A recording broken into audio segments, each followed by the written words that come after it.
Você já ouviu falar da Rua 3 em Campo Largo? O bicho está pegando por lá. A região é considerada uma das mais perigosas da região metropolitana de Curitiba. Nos últimos dias virou palco de uma espécie de faroeste que tem o tráfico de drogas como pano de fundo. 2 pessoas já tinham morrido e 3 foram baleadas em meio à briga pelo controle. O clima está tenso. Não tem como dar bobeira lá, não. Para a família de Tiago Kreutzer, de 35 anos, foi isso que aconteceu com o rapaz. Tiago deu bobeira, onde os erros costumam custar caro. O que dizer a uma criança de 7 anos que nunca mais vai abraçar seu pai? Acho que ela ouviu a gente de noite, de madrugada, conversando, e ela chegou e perguntou para minha sogra, o papai morreu? Daí a minha sogra explicou, né, tudo para ela, tudo que tinha acontecido, né? Falou que ela vai ver o papai no paraíso, então é o que ela sempre fala, a gente sempre ensinou tudo isso para ela. São os primeiros momentos, as primeiras horas sem o Tiago Kreutzer, de 35 anos, morto a tiros na madrugada de terça-feira em Campo Largo, na região metropolitana de Curitiba. Tiago viveu um relacionamento de 12 anos com essa mulher que prefere não aparecer. O casal, comerciante, sempre folgava às segundas-feiras. Na última não foi diferente, teve família, amigos, cerveja. O nosso amigo que estava junto com a gente, né, o casal de amigos, falou para levar eles embora. Aí na hora que eles foram, eu falei ainda para minha filha, vai com o papai, daí ela não quis ir, daí eu não fui, né, nem ela, daí eles foram. A vítima saiu por volta das 10 da noite para levar Henrique, seu melhor amigo e a namorada dele, em casa. E a gente ficou conversando aqui na frente, né? Batendo papo, como a gente sempre fazia, né? Daí ele falou pra mim que passaria num barzinho, porque ele antes de ir pra casa, ele ia passar num bar e depois ia embora, né? Daí eu falei pra ele não ir. Falei pra ele, vai pra casa, ele tem uma filha, a filha dele não dorme enquanto ele não chega, né? E daí ele falou, não, então eu vou. Depois de deixar o Henrique em casa, o Tiago vem por esse caminho, o mesmo que esse carro está fazendo agora. Aqui é a estrada de Balsa Nova, um pouco mais adiante, a rotatória. Era para o Tiago seguir o caminho daqueles carros ali na frente, ó. Ter virado à direita e ido para casa. Só que ele faz o quê? Vai em frente. Ali no alto, pega a esquerda. Ali é o Jardim Meliani. E ele vai para a Rua 3, considerada a mais perigosa. Só na semana anterior foram 5 baleados e 2 mortos. Quem mora aqui na Rua 3 do Jardim Meliani conhece as regras. E uma delas evita muitos problemas.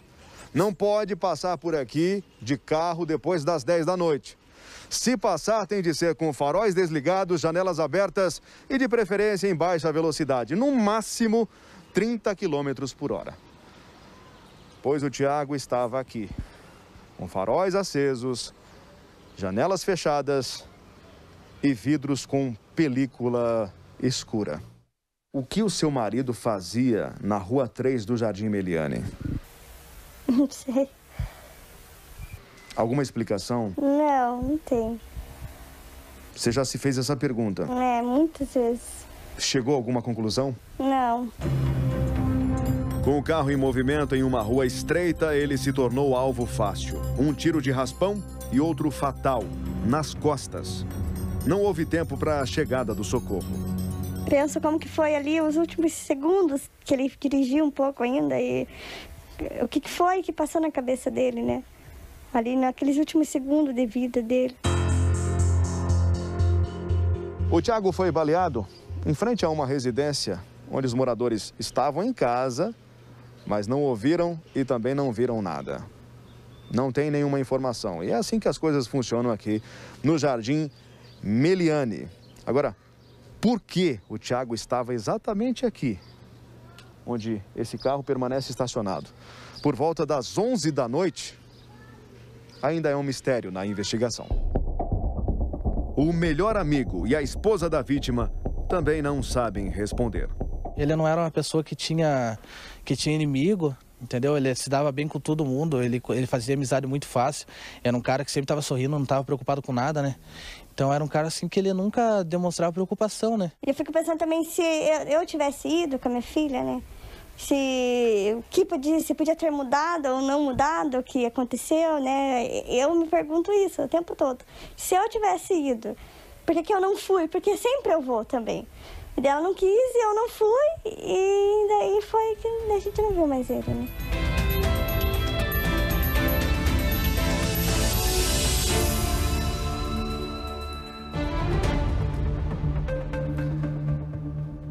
Bala para todo lado. Campo Largo. Nós estamos fazendo esse mapa. Eu imagino que as forças de segurança do nosso estado também estejam fazendo esse mapeamento. Mas cada vez que surgir um fato novo, de bala para todo lado, de tiroteio, nós vamos colocar nesse mapa. Ontem, por exemplo, nós mostramos ao vivo para você aquele tiroteio, foram mais de 30 tiros, uma pessoa morreu, uma mulher ficou ferida no Jardim Cruzeiro, em São José dos Pinhais. Gente, os bandidos não poupam tiros.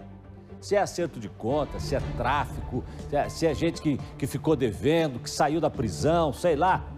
O problema é que inocentes correm o risco e podem pagar no meio dessa briga entre os criminosos. Falamos de Campo Largo. Você viu aí, ainda tem muitos pontos que precisam ser esclarecidos na morte do Kreutzer. Mas hoje, só para a gente relembrar aqui, doutor, então nós temos Campo Largo, SIC 2 vezes, Praça Nossa Senhora da Luz, Praça Central, depois a Vila Verde, Almirante Tamandaré, ontem Jardim Cruzeiro e Fazenda Rio Grande. Você está vendo como o cerco está se fechando? Você está vendo como o cerco está se fechando? E eu quero dizer uma coisa para você. Cada situação dessa nós vamos colocar aqui no nosso mapa. Porque com isso a gente quer chamar também a atenção das forças de segurança do nosso estado. Estão fazendo o seu trabalho, como a gente mostrou hoje, o doutor Tito, delegado Tatiana, estão fazendo, claro, combatendo o crime. Mas talvez a gente precise da Secretaria de Segurança uma força um pouco maior para interromper o que vem acontecendo. Doutora Márcia. Sabe que nós vemos nesses crimes um excesso, né, neles, né? Você não vê uma situação ocasional, você vê situações de execução, em que as pessoas chegam, os bandidos chegam e interceptam de forma rápida a vítima, e nesse momento é tiro realmente para todo lado, eles não estão economizando nesse sentido. Então, há de se ver que existe uma certa... existem muitos elementos parecidos nesses crimes. E é importante, sim, que se tenha um entendimento desses crimes, claro, eles um a um, mas neles com um panorama geral de alguma coisa mais grave está acontecendo. Isso aqui deixa a gente preocupado, doutor. Deixa sim. Eu vou falar uma coisa para você. Quando eu olho para esse mapa aqui, eu fico preocupado. Quando eu olho para esse mapa aqui, eu fico com medo. Porque você não sabe se de repente tem alguém que deve alguma coisa no mundo do crime que está passando na sua rua. E se passa alguém que quer executá-lo e dispara 30, 40, sabe quantos tiros foram aqui em Campo Largo? Numa das ações foram mais de 100 tiros. Em outra foram contadas 15 cápsulas. Por baixo, isso que foi contado, que foi achado, que encontraram para contar. Sem outras que talvez tenham ficado em postes, muros, né? Você entende? Então, sim, eu peço até desculpa para você, eu já estou falando disso de novo, mas é importante a gente falar.